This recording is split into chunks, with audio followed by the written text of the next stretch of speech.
Hey, what's going on, guys? It's Andrew, otherwise known as Hijinks here, and today I actually have quite a bit of a different video for you all today. Usually on this channel you'll see Call of Duty content and those kinds of videos that go up, but I'm actually completely changing that now. I want my videos to be known and myself to be known for actual film and real life footage being used instead of video games. I've moved far past that and I want to start something new. So today we're actually going to do something a little different. I'm going to show you a little bit of an After Effects tutorial for transitions. Now, a lot of people, when they do start off filming, they have trouble with transitions. It's usually not the shots that is the problem. It's usually how they kind of flow their work into one masterpiece. So today I'm going to just show you a pretty basic transition. It's known as two names, I believe, the ink drop transition and the Luma matte transition. So it's pretty simple and it's very, very nice to the eye. It's a good way to transition from in and out of your clips. So here I'm just going to show you it right here. This is how it should look.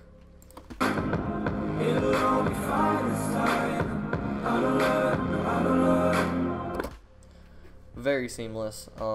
It seems that a lot of people are doing this now, but I kind of have a little bit of a different way of doing it. Most people like doing this kind of Luma key transition where it's like the lights that are exposed first throughout the beginning clip, and the new clip exposes with the highlights first, then it comes to being a full clip. This one's more of just like a almost like a mask, and it goes right across the clip. So here we go. I'm just going to show you one more time. It's very simple. It's just goes across, and there you go. The footage is from the second clip is going across the original clip, and it looks pretty nice in my opinion. So I'm just going to show you how I did that real quick. All we're going to do is just delete these two because we do not need those.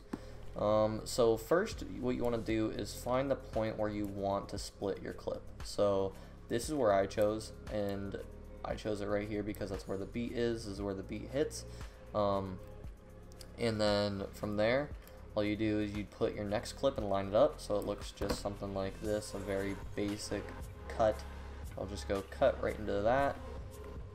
Perfect. I actually have this pre-comped because I did some Twixtor and stuff on that, and then I wanted to image stabilize it, so I pre-comped it, if that's what you're wondering, by the way.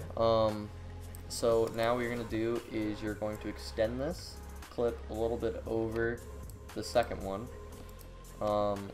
We're going to just, I would say about no more than a second is needed in transitions.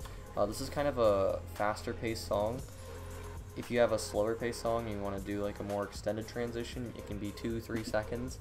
But usually what I stick with is under a second. I usually do about half a second for these kinds of transitions. So I'm going to do right about there. Seems good. And what I'm going to do is now do Control-Shift-D or Command-Shift-D on if you're on a Mac. And what that does is that splits your clip right there, because we are going to need that. We need this to still be a cut right here, and we need this to be its own separate clip. So now what I'm going to do is I'm going to go over to my visual effects folder, go down to my transitions, find one that I like. This one doesn't look too bad. Again, it can be any kind of transition you like. Usually it's easiest with a completely black and completely white, so this one would be a little harder. It'd be a little more faded, and it'd be a little more tricky. Usually what you want to do is like this right here is the main one I like using. Completely black, completely white, easy to key out. What you're going to do is just go right over with that clip, and this is about it seems about right. It's about 1 second long, I believe. You can also extend it though and put on some frame blending so you can make it as long as you want. So we're just going to drag that on right there. Looks good.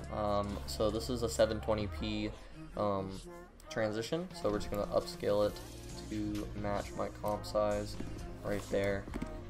And now here's where the magic happens. We're going to do Control-Alt-T or Command-Alt-T if you're on a Mac.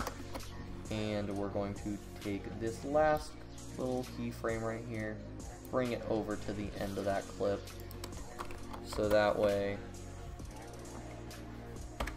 it is timed correctly, and when you watch the transition, it should finish at the point you want it to. This is the very quote-unquote tricky part.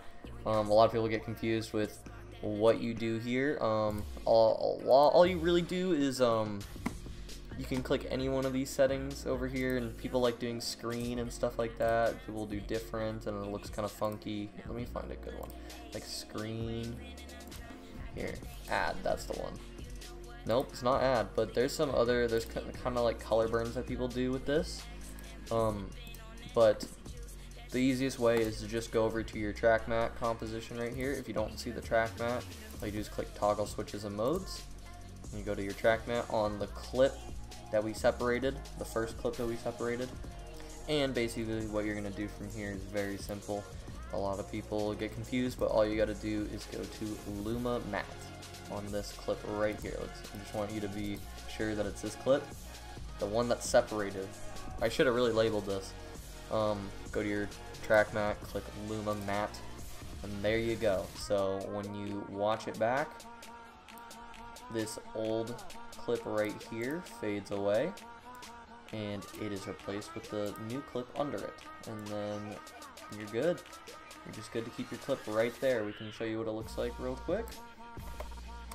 And we're just going to render this real fast for you so you can actually take a look at what your final product looks like after the edit. See, it just swooshes right over really well.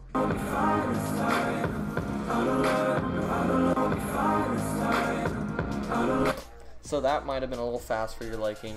It was a little too fast for me, to be honest. I might have to change that a little bit later. But again, this is just tools you got to play around with yourself.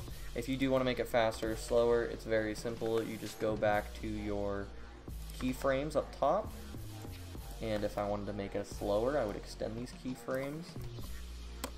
Just bring it out like that and extend this bottom clip to that same length. And now if we watch it back, it should be just a little bit longer. We'll see how that looks.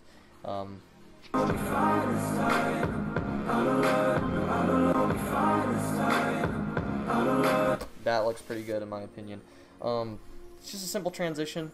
A lot of people don't know a lot of good transitions to use. Ink transitions and Luma transitions are really nice, I think. There's the Sam Colder transitions is what they're called. They're kind of the Luma keying where the lights kind of shine through your original clip to go to the second clip.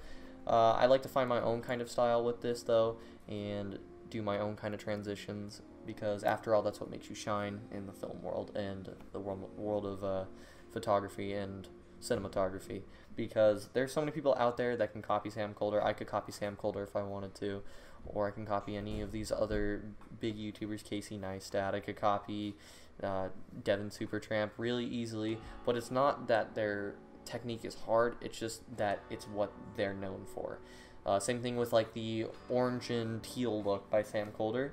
That's a very basic look that he didn't really create, but he made very popularized. This is kind of an orange and teal look right here itself, to be honest. There's tons of different transitions you can mess around with just with Luma matting. Thank you guys all so much for watching. This is going to be the first of many tutorials that I hope to do for you all. I hope to get this kind of workflow going at a good pace and hope to start producing videos constantly for you. Not just tutorials though, I want to be actually producing and showing you all the films I've been working on in the recent months. And yeah, I hope you guys all enjoyed. Thank you all so much. Have a good rest of your day.